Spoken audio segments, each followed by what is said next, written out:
I think, yeah, and thanks to the people of Talegaon. No, actually it was very good that this election also came before the Lok Sabha. So now we are almost prepared for the Lok Sabha elections also. Yeah, I guess that's it, yeah. So we know like how the results of the Lok Sabha elections also are going to be. Major पंचायतीचो मुद्दो कितें आशिल्लो तुमच्या जेन्ना तालिगांव पंचायत आमी पळयता तेन्ना major मुद्दे अशे कितें दिसताले तुमकां? See, there are a few issues, okay, which we will work on, which we need the support of the government also. So our honorable CM is always there with us. Like just to name a small issue, there was an issue of water problems in Sailabat. So we had put in a proposal for a water tank there, which is sanctioned, and in about a year's time that will get ready. And then the same way, whatever support from the government we need, we are 100% sure we'll get.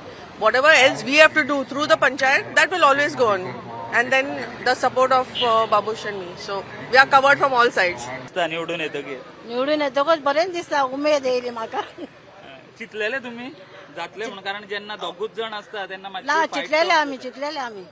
आमी sure आसली आमी येतली म्हणून निवडून.